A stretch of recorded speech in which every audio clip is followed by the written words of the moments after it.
మీడియాలో news channels మీద కొన్ని చూసిన వీడియోస్లో నాకు ఏమనిపించిందంటే ఈ టోటల్గా గత కొన్ని రోజులుగా జరుగుతున్న ఒక ఇష్యూ ఏదైతే ఉందో ఈ సిరెడ్డి లీక్స్ అని ఇది what ever it is called ఇప్పుడు ఫస్ట్ ఆఫ్ ఆల్ నాకు అసలు మాదర్ చోత్ అనే వర్డ్లో మదర్ని తిట్టింది ఎందుకైందో అది నాకు అర్థం కావట్లేదు. ఎందుకంటే మాదర్ చోత్ మదర్ ఫక్కర్ అనే ఇంగ్లీష్ వర్డ్ నుంచి వచ్చింది.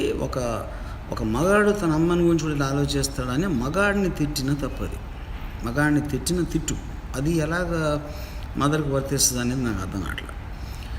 రెండో పాయింట్, మాదర్ చోత్ అనే వర్డ్ వాడినందుకు కోపమా లేకపోతే పవన్ కళ్యాణ్ ఆ మాట అన్నందుకు కోపం అనేది ఇంకొక పాయింట్. అక్కడ మాదర్ చోత్ అనే వర్డ్ ఒక్కటే అని మనం అనుకుంటే, మాదర్ చోత్ అనేది మన అర్జున్ రెడ్డిలో విజయ్ దేవరకొండ వాడితే అది మొత్తం స్టేట్ వైడ్ సూపర్ హిట్ అయిపోయి దానికి ఒక ఆల్మోస్ట్ బైలైన్ అయ్యి ఒక క్యాచ్ వర్డ్ ఫ్రేజ్ స్టేటస్ దానికి ఇచ్చారు జస్ట్ హార్డ్లీ కొన్ని నెలల క్రితం.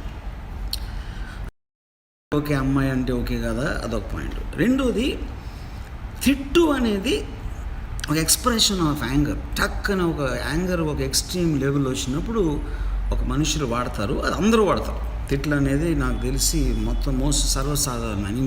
ఆ మాటకు వస్తే పవన్ కళ్యాణ్కి ఉన్న కొంతమంది ఫ్యాన్స్ వాళ్ళ లాంగ్వేజ్ చూస్తే అసలు తిట్లు తప్ప వేరే లాంగ్వేజ్ రాదని అనిపిస్తుంది.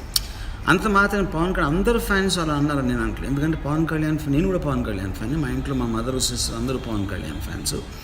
I personally want to see him as chief minister. అది నా ఒపీనియన్ పవన్ కళ్యాణ్ మీద. కానీ వేరే వాళ్ళ మీద వేరే వాళ్ళకి వేరే సందర్భాల్లో వేరే సిచ్యువేషన్స్లో వాళ్ళ టైమింగ్స్ బట్టి ఒక్కొక్కసారి ఆ ఒపీనియన్ను కొన్ని విపరీత ధోరణికి వెళ్ళడానికి ఛాన్స్ ఉంది. అప్పుడు ఆ పర్టిక్యులర్ దాంట్లో సిరెడ్డికి ఏమనిపించింది, ఏ విషయం వలన అనిపించింది అనేది నాకు అంత క్లారిటీ లేదు.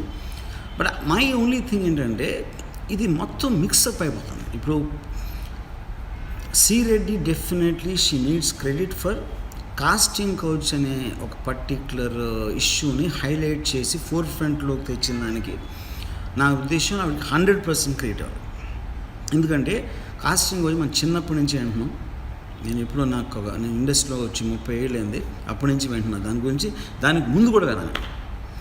కానీ ఇంత ర్యాపిడ్ అండ్ బాగా హెవీ డిస్కషన్ జరిగింది కేవలం తను తీసుకున్న ఒక డేరింగ్ డెసిషను తను స్ట్రిప్ చేసి మొత్తం నేషనల్ ఫోకస్ ఇంటర్నేషనల్ ఫోకస్ ఏంటి విషయం అనేది అందరినీ ఫోర్స్ చేసి దాన్ని వినిపించేటట్టు డిస్కస్ చేసేటట్టు దానికి కావాల్సిన ఒక రెమెడీస్ అందరినీ డిస్కస్ చేసి ఇంటలెక్చువల్స్ అందరూ కూర్చుని కమిటీలు పెట్టి క్యాష్ పెట్టి మొత్తం ఇండస్ట్రీ పెద్దలందరూ అర్జెంటుగా దీన్ని సాల్వ్ చేయాల్సిన అవసరం ఉంది అని డెసిషన్ తీసుకోవడానికి 100% క్రెడిట్ నా ఉద్దేశంలో సిరెడ్డికి వెళ్ళాలి.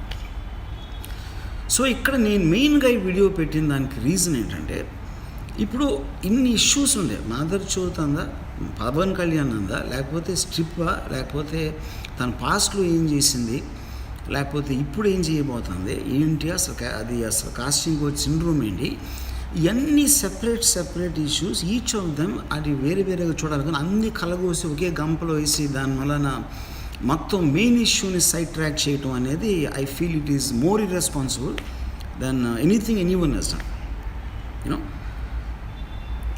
So I feel already for what ever happened అవన్నీ మర్చిపోయి మళ్ళీ సిరెడ్డి లేపిన ఒక main issue casting couch, women's rights, సిరెడ్డి మిగతా విమెన్స్ రైట్ యాక్టివిస్ట్ సంధ్య గారు కానీ లేకపోతే దేవి గారు కానీ సజ్జా గారు వీళ్ళందరూ కలిసి 100% దాన్ని ఫోకస్ చేసి కాన్సన్ట్రేట్ చేయాలి. Not to side track because of other elements which are ఏదో ఒక ఇండివిజువల్ ఎక్స్ప్రెషన్స్ పట్టుకుని మెయిన్ టార్గెట్ మీద నుంచి దృష్టి తీసేయటం అనేది కరెక్ట్ కాదు. So I request again Sireddy garu and all the female activist are backing and everybody is backing. ఇప్పుడు ఇండస్ట్రీలో కూడా చాలామంది చెప్పారు వాళ్ళు బ్యాక్ చేస్తున్నారని. వాళ్ళందరూ దాని మీద కాన్సన్ట్రేట్ చేయాలని నా రిక్వెస్ట్. And thank you.